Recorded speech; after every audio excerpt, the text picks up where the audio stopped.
तो जैसा कि आज का यह कार्यक्रम विश्व शासक अखंड भारत के संस्थापक चक्रवर्ती सम्राट चंद्रगुप्त मौर्य के पौत्र चक्रवर्ती, जिनके नाम से पहले देवाना प्रिय लगता है, यानी देवताओं के प्रिय। कितने लोग ऐसा जानते हैं कि सम्राट अशोक के नाम के पहले देवाना प्रिय लगता, फिर चक्रवर्ती लगता है? चलिए, अगर नहीं आप लोग जानते हैं तो अभी प्रधान जी ने आप लोग को बहुत अच्छा माध्यम बताए हैं कि गूगल कर लीजिए, वहां पे सब कुछ बहुत ही आसानी से उपलब्ध है। तो इनका पूरा नाम है देवना, यानी देवाना प्रिय प्रियदर्शी चक्रवर्ती सम्राट अशोक मौर्य महान। उनके जन्म जयंती पर, जन्मोत्सव पे राष्ट्रीय महापर्व के रूप में हम लोग की तैयारी है, लेकिन अभी हमसे द्वारिका प्रसाद मौर्य जी ने चर्चा किया कि सब जगह सभी वंशावली का जन्म जयंती जन्मोत्सव मनाया जाता है, तो सम्राट अशोक मौर्य का भी मनाया जाना चाहिए, वो हमारे समाज के थे। तो हमने उनसे एक बात कही कि चक्रवर्ती सम्राट अशोक केवल मौर्य समाज के नहीं थे। कई लोग इनको बौद्ध राजा भी कहते हैं कि बौद्धों के शासक थे, तो इससे भी मैं पूर्ण रूप से संतुष्ट नहीं हूं। अभी हमारा रिसर्च इस पर चल रहा है, क्योंकि समूचे 52 लाख वर्ग किलोमीटर के शासक थे, जो कि चाहे वो ब्राह्मण हो, क्षत्रिय हो, वैश्य हो, शूद्र हो, जितनी भी जातियां थी, समूचे भारत के सम्राट थे। तो आप समझ सकते हैं, ना तो केवल बौद्ध राजा थे, ना ही केवल मौर्य के राजा थे। तो हम चाहेंगे कि सभी लोग जब यहाँ से जाएंगे तो तैयारी करेंगे किस चीज की? अगले वर्ष की। क्योंकि किसी भी शासक या किसी महात्मा या आप ही का क्यों ना हो, जन्म उत्सव केवल साल के 365 दिन में एक ही दिन आता है। उनके बारे में पूर्ण तैयारी करने के लिए हमारे पास कितने दिन होते हैं? 364 दिन। तो करेंगे ना आप लोग? हाँ, करेंगे। हम तभी मानेंगे जब आप लोग हमको ऐसा कुछ दिखाने का प्रयास करेंगे जिससे हमें महसूस हो कि आप लोग चाहते हैं कि अगली बार इससे भी बड़े धूमधाम से हो, बाजे गाजे के साथ हो। तो कितने लोग तैयार हैं इसके लिए? बहुत सुंदर।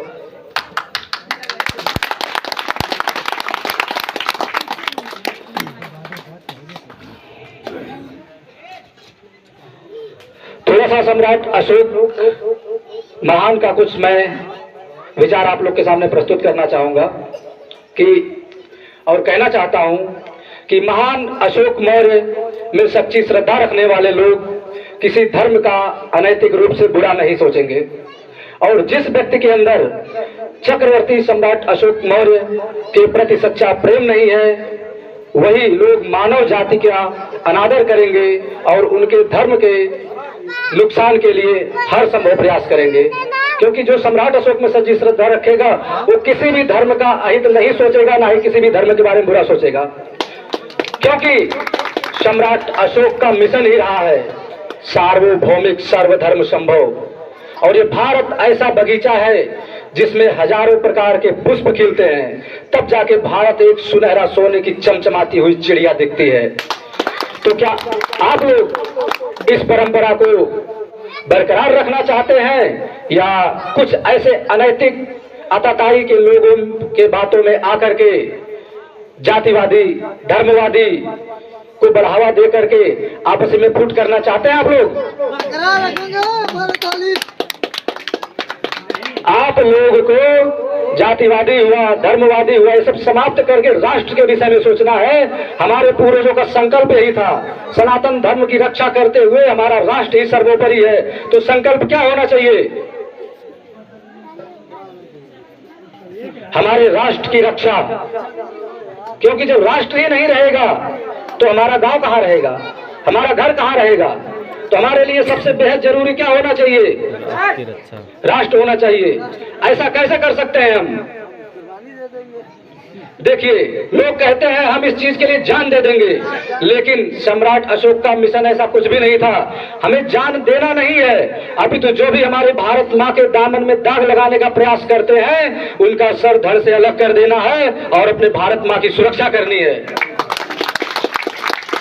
क्योंकि जान वही देते हैं जो कमजोर होते हैं, और शासक कभी ना कमजोर था, ना कमजोर है, और ना ही कभी कमजोर रहेगा। तो अभी जो भी शिक्षा के विषय पर, इतिहास के विषय पर हमारे ग्राम के प्रधान जी, शेखापुर ग्राम प्रधान जी श्री मनोज पांडे जी ने जो भी वक्तव्य दिया, जितना भी जानकारी प्रधान जी को थी, आप लोग के बीच में रखे। मैं प्रधान जी का धन्यवाद एवं आभार व्यक्त करना चाहूंगा। उसके तत्पश्चात मैं थोड़ा सा प्रकाश डालूंगा कि सम्राट अशोक कैसे आए, क्योंकि अभी हमारे प्रधान जी ने आचार्य चाणक्य का वर्णन किया। आचार्य चाणक्य उर्फ विष्णुगुप्त, जैसा कि वहां लिखा हुआ आप पढ़ सकते हैं हिंदी में, आचार्य चाणक्य उर्फ विष्णुगुप्त। तो एक मौर्य गणराज्य नाम का गणराज्य हुआ करता था, और उस समय मगध पर शासन था महापद्म नंद की।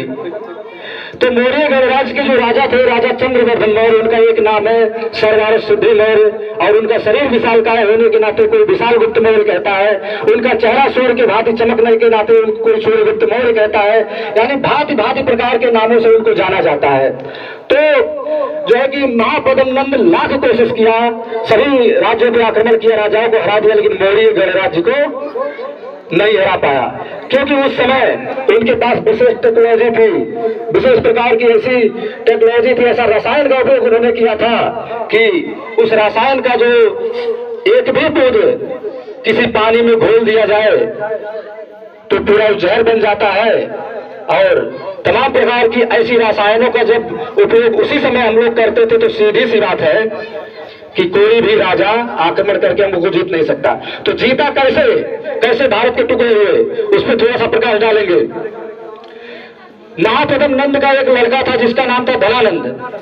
तो धनानंद बहुत ही खुलाफाती और चतुर, और जो है कि जिसको आज के विषय में कहते हैं बच्चे बहुत शैतानी करते हैं, कहते हैं ना, थोड़ा शैतानी विचारधारा का था। तो इसने पूछा जब बड़ा हुआ कि पिताजी ऐसा कोई राज्य बचा है जो आप नहीं जीत पाए हो, जिससे आप दुखी हो? तो उसने बताया कि मौर्य गणराज्य में एक चंद्रवर्धन नाम का राजा है जिसको हम कभी जीत ही नहीं पाए। तो क्या किया उसने, बहुत बड़ा प्लान किया। चंद्रवर्धन मौर्य की कम से कम 100 फीट की प्रतिमा बनवाई। प्रतिमा बनवाने के बाद अपने सैनिकों को प्रतिमा के अंदर पूरा खोखला कर दिया कि हमारे सैनिक उसमें आसानी से छुप कर रह सके।